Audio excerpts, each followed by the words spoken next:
So my name is Theresa Duringer, and I'm going to be talking to you guys today about indie development and the economy of favors, and some of the risks, challenges, and rewards of our participating in this economy. So I've got my contact details up here. Feel free to take a note if you want to get in touch with me after the presentation. They're also going to be on the last slide. So I am an indie developer. I've been doing this for about 3 years, and I most recently made a game called Cannon Brawl. And this is something that I've just shipped on Linux, PC, and Mac on Steam.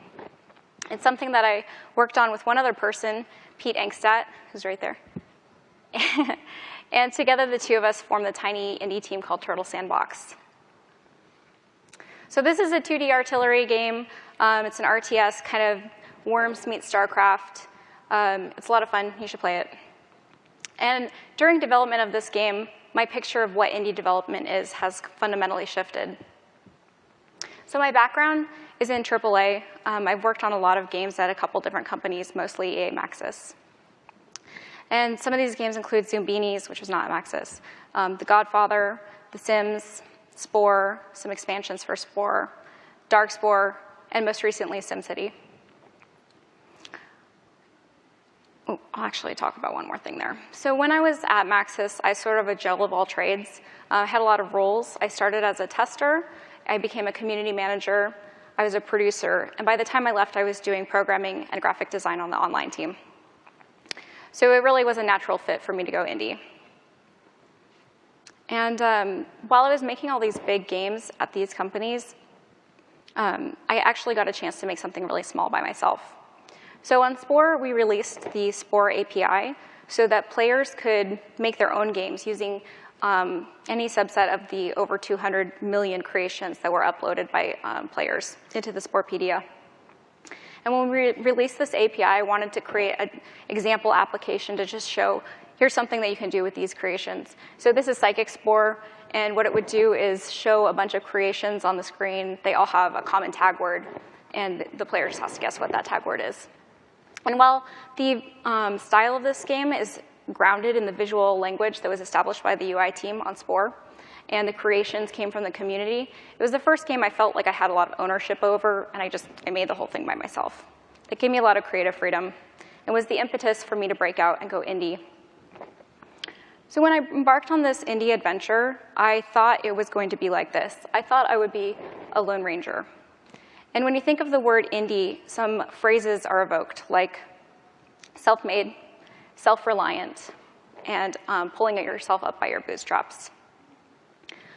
But as I've been an indie developer, I think that this common model of indie development as a solo venture has become less and less valid. The word indie is short for independent, but I think that's a misnomer, because right now, indie development is actually more interdependent. So I thought this is what was going to happen. I thought I was going to be going into my home office or my bedroom with my pajamas and emerging a year later with this beautiful opus of personal magnitude. And I think I thought that because there's this pervasive hero narrative out there about the lone dev against the world who is single-handedly crafting a beautiful masterpiece, and they're never relying on any connections. This idea has been romanticized by the press. If you hear a story about this, you'll probably hear about a garage involved somewhere in the anecdote. And it's very easy to digest. It's popular, but it's not representative of what indie development is. So why is indie development interdependent right now? I would argue it's because the bar has been raised. And the bar has been raised because indie game consumption has gone mainstream. So you guys might have heard a game called Minecraft. Pretty much everyone I know who has kids, those kids are playing Minecraft right now. And there are games like Braid that really sort of broke out indie games from being these sort of niche consumer gems into the mainstream. Because they're mainstream, the demand is higher than ever. And so that means that the developer community has risen to meet that demand. And more games have been churned out, which actually just makes it harder and harder to stand out from the crowd. So here's an example from IGN. This is their website. And they show the top games of 2014. And amongst the AAA games that are shown here, you'll see indie games like Shovel Knight and Transistor. These games have massively different budgets, but that's not immediately obvious to the consumer. This really blurs the line between what is seen as an indie game and what is seen as AAA, and it drives the pressure to deliver up higher than ever. As indie developers, we're competing with AAA companies who have teams of people at their disposal to get things done. And if indie developers try to do all of these things themselves, they'll flail. What's happening, in my opinion, is that tribes are forming to create layers of support, which help them to accomplish the same tasks that AAA teams are doing with massive internal organizations. Some of the tribes here in California include places like West Indies in the Bay Area. There's Glitch City down in LA. There's Game Nest, which just popped up in San Francisco. There's also Hacker Dojo, which is not necessarily gaming specific, but does support indies in the tech space. So this is what I'm talking about when I say the economy of favors. It's a quid pro quo exchange of services to help indies be competitive against AAAs. So if you're an indie developer, you probably went indie because you're good at one of these 4 core disciplines: programming, art, audio, maybe, or design, definitely. But there are a lot of other disciplines that you have to tackle in order to bring a game successfully to market. These things are like legal, financing, marketing, events. There's a zillion. And actually, a lot of indie developers have gone indie to avoid some of these peripheral disciplines. The irony is that they become personally saddled with them, even though they may not be very good at them. So these tribes are forming to establish pools of shared resources that can help indie developers tackle some of these peripherals. So one example that I've seen where this is happening is I go to this group called West Indies, and there's a guy, Tim Conkling, from Antihero. And he said that what he does with his tribe, and he didn't use that word, is that they do a weekly stand-up. And that's not just with indie developers that are on his team or working on his game. That's people who are working on other games. But it fosters an accountability, and it fosters a productiveness that can be really helpful to them, keeps them motivated. So he's really stepping into this production manager role, which is not something that indies usually have the luxury of hiring a production manager, because you just don't necessarily have the budget. And in that way, he's kind of helping share resources and establishing this tribe. So at a high level, I would say that the benefits of these tribes is that they carry each other to the top. You want your fellow tribe members to succeed, because success begets success. If you have a fellow tribe member who has a really successful game, you may have access to better workspaces yourself just by your connections with them. And you may have more legitimacy with the press, et cetera.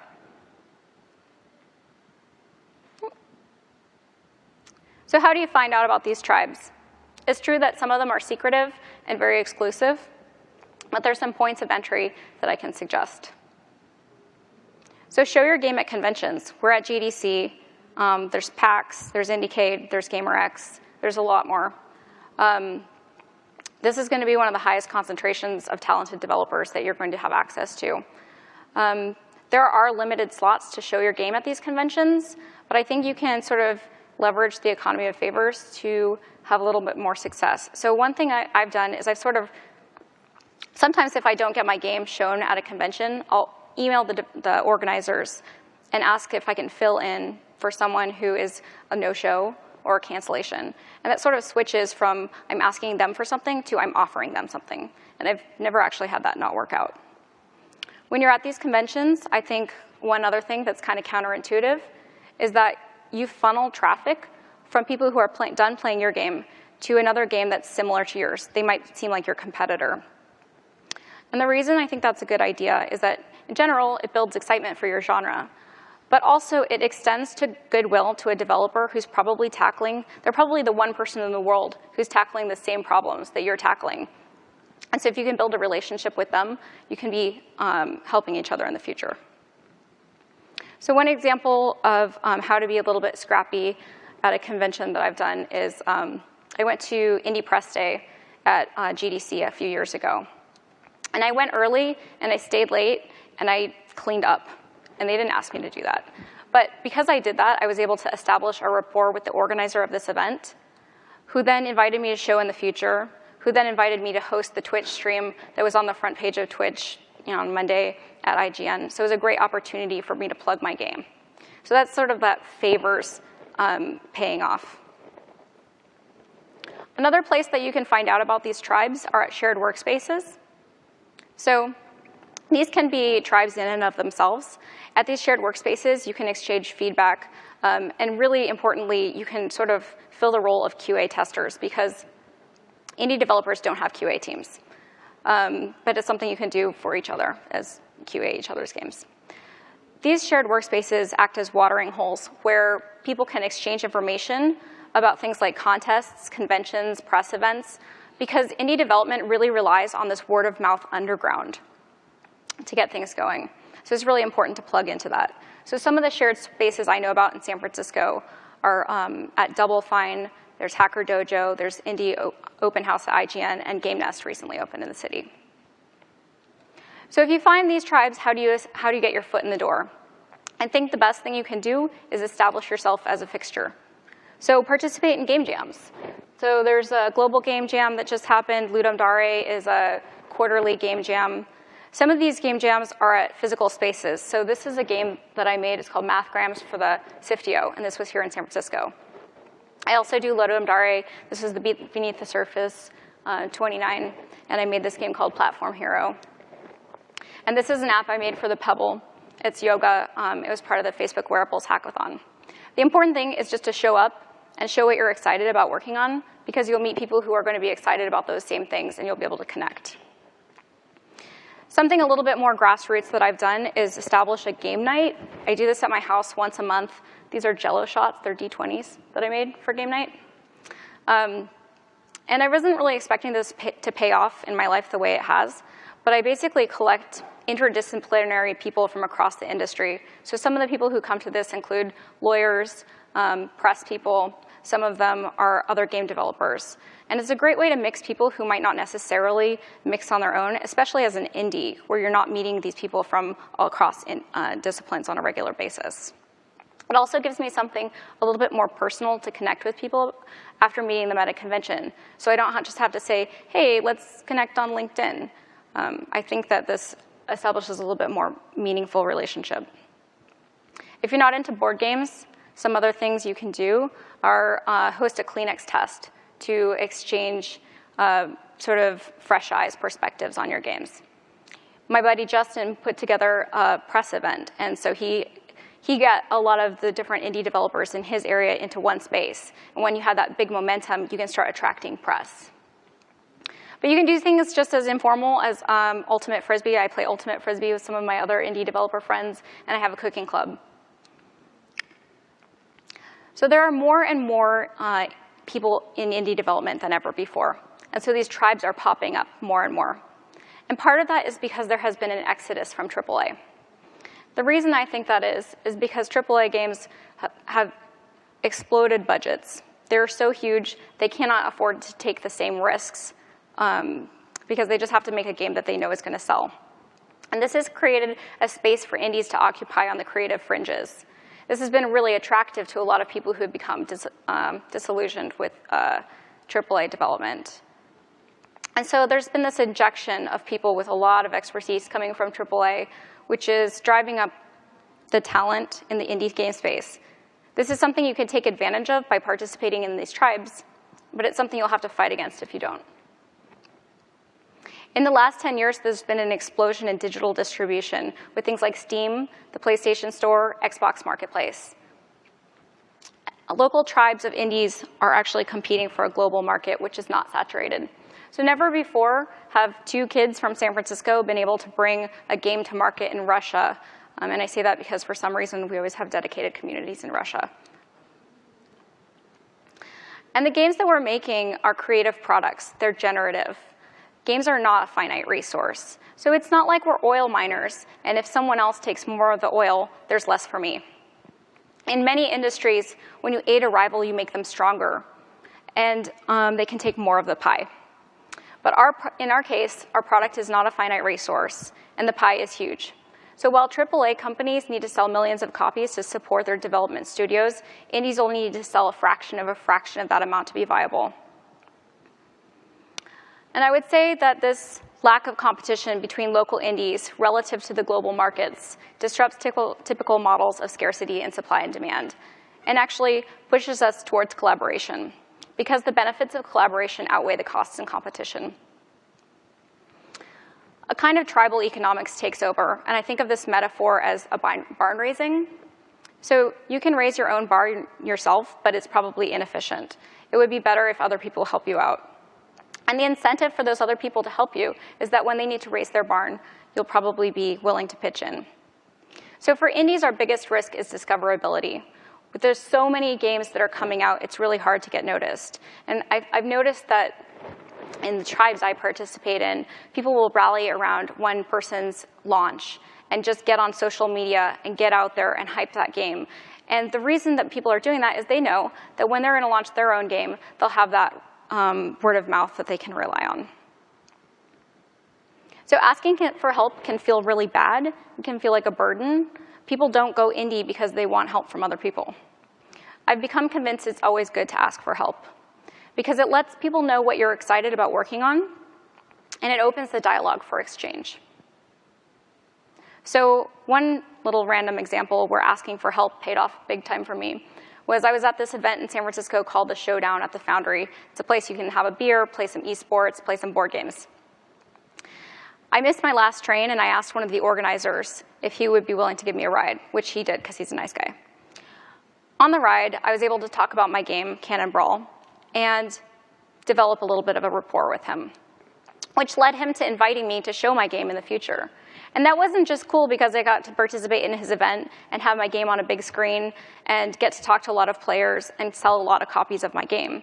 It was also cool because they do events like the Extra Life Kickoff, where I got to participate in charity that also helped me get to the front page of Twitch again and get some really popular and talented streamers who are on Twitch and YouTube, including Lol Renee Nay, Gassy Mexican, and I Am Spoon, to bring their talent and entertainment value to talking about my game. But favors don't have to be freebies. They don't have to be like really random little events like that. You can also do things like revenue share with people to avoid having to raise advanced capital based on trust. For example, at my shared office, there's this guy, he's pretty great. His name is Todd. And when I needed to bring Cannon Brawl to more platforms, because I had a relationship with Todd from that shared workspace, he was willing to port to Linux and Mac, and it was great. I didn't have to raise advanced capital. When you're exchanging these favors, oftentimes it's not a zero-sum game. There's mutual benefits. So for example, if you're approaching a press person to try and get some coverage for your game, you're offering them content to write about. And more importantly, if you're approaching someone who's maybe a Let's Play host or a Twitch streamer, you're giving them an opportunity to springboard off of your success. So there are people like Northern Lion, who does Let's Plays, and he found Binding of Isaac. And that game really catapulted him into the limelight. Now he makes his living off of his streams. So one example of a mutually beneficial exchange, another kind of random one. I go to a lot of board game conventions because I really like board games, in case you guys haven't noticed. So I went to this game convention called KublaCon, and I met a lot of people there who were super duper nice. But they were complaining about their hotel, so I offered next time if they wanted to couch surf at my place, they could. One person who took me up on the offer happened to be a lawyer. And so when it was time for me to trademark my game, I tapped him and asked him if he would help me with legal stuff, and I could avoid paying some really expensive lawyer fees. And he did. It was great. I got my trademark. And also in the future, I've had a lot of people approach me about how I did legal work for Cannon Brawl, and I make sure to reference that person who was super nice to me. So I think a few things are happening when there's a transaction of favors. First of all, the task gets done, and that's the most important thing. But second of all, the passion for your project spreads as people take ownership over its success. And thirdly, it makes people happy to help, which just fosters relationships.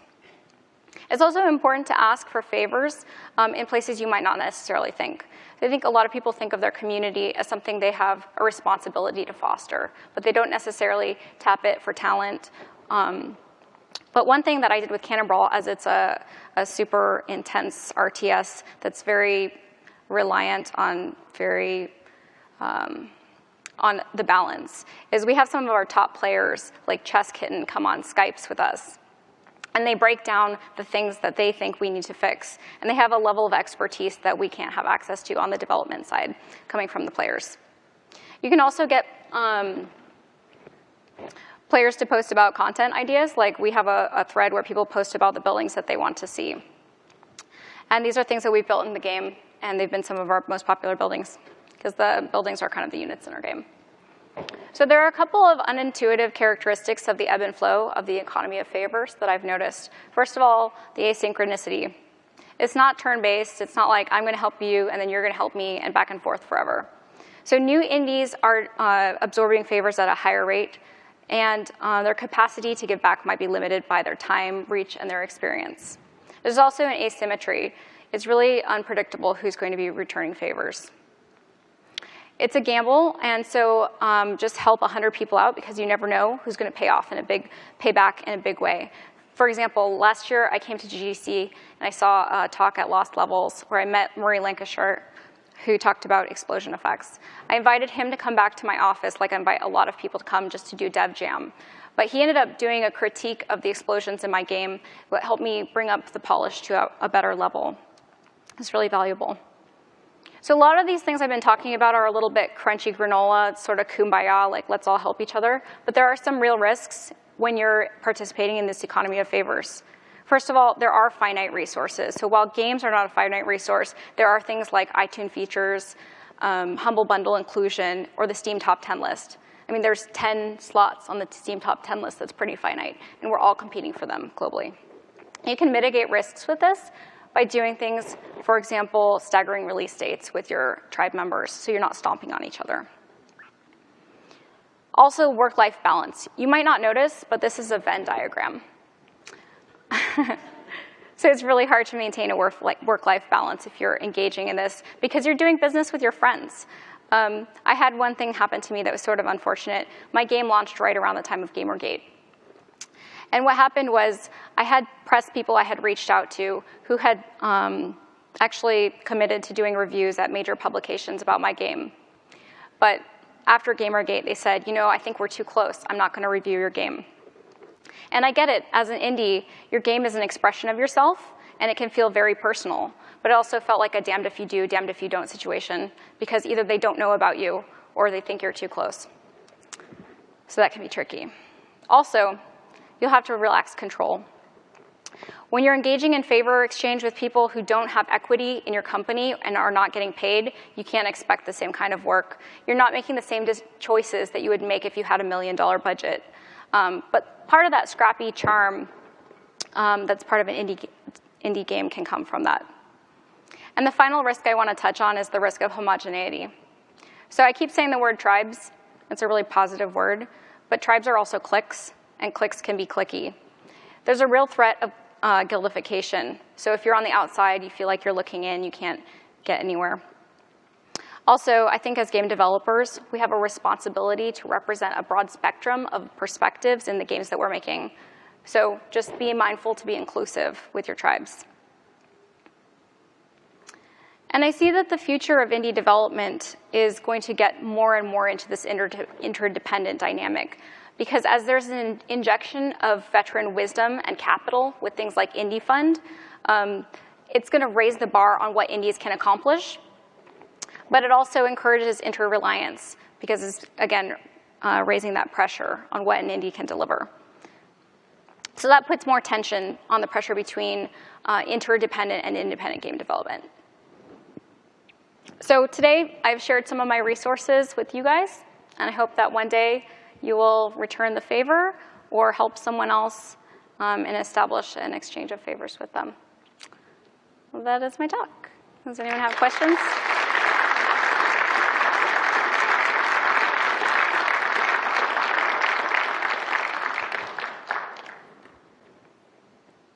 Question time? Okay.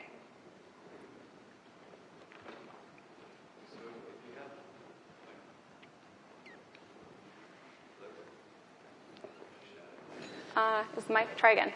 Hello? Okay. Okay. If you have a close friend who makes a bad game and asks you to promote it, what do you do? Oh, man, that's a tough one. Well, I think you can always scale how much you do promote. Like, I think it's really important to be genuine.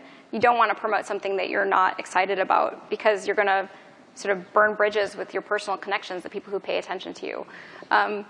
But in the interest of goodwill, I think it's good to, unless it's something you're absolutely against, like maybe it's got something horrible like racism or sexism involved, I think you could lift a finger and do something, but maybe not go completely all out. Thanks. Yes? Hello. I just, a lot of the things you mentioned are, San Francisco's a great area because y'all have a lot of these resources like the venues and things like that.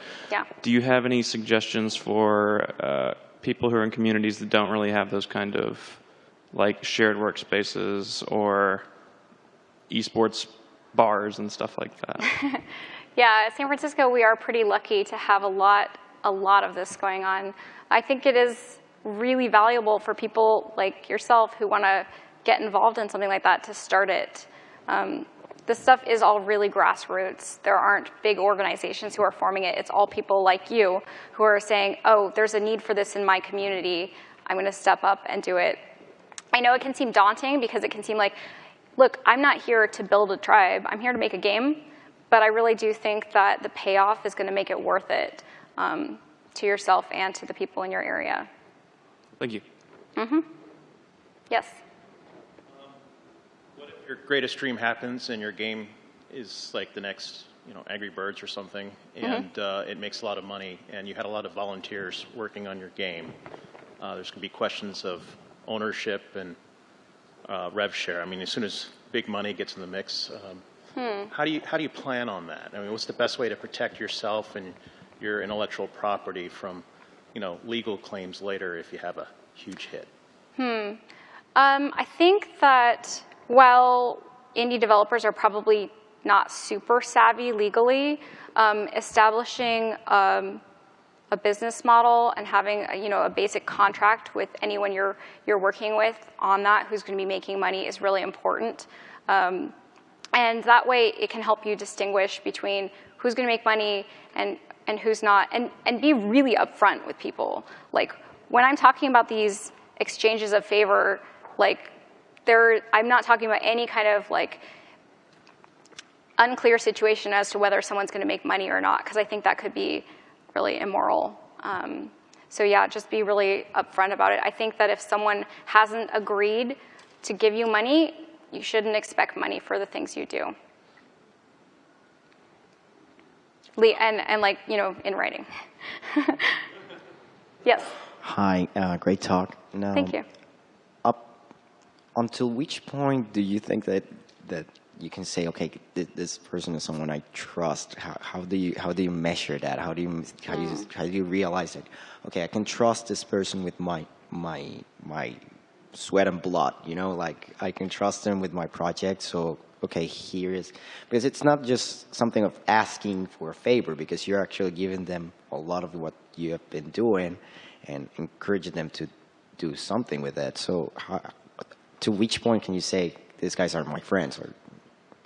Right. That's a good question.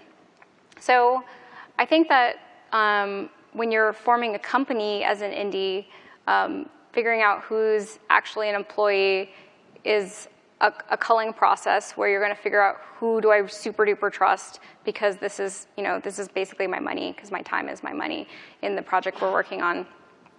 I think there are situations where you're not going to have enough knowledge in advance when someone's offering to help you. I did have a scenario where someone offered to do some promotional video work for Cannon Brawl. And I said, great, that sounds awesome, thank you. And the videos were not something that I would necessarily want to put out there professionally. But because I hadn't made any promises and I had just been encouraging, I think it was okay to dial back the level of sort of publicity that I was willing to give those videos. So I think you can do things like that where if there's an unknown as to how much you can trust someone, just either be upfront about it and say, we'll see how this goes, and if it's great material, I'll use it. If it's not, give yourself a way to exit. Don't corner yourself in, if that makes sense to people. Thank you. Yes, go ahead. Thank you. Thanks for your presentation. For people who are starting their first startups, is there any books or resources that you'd suggest for things that we might not think about or not know that we don't know? I don't know of any particular books, and I think the reason for that is partially because it's such a new thing, at least as far as the volume of people in the indie space. So really your best resources are going to be other indie developers or other startup developers. Okay. And how about on this subject of gift sharing economy based? I just had someone recommend some material to me, but I haven't read it, and it was, you know what, I'll try and put it in my slide notes afterwards, so if you want to download, because I don't want to say the wrong name right now. All good. Thank you. Yeah. Well, that's basically it, so thank you guys so much for attending.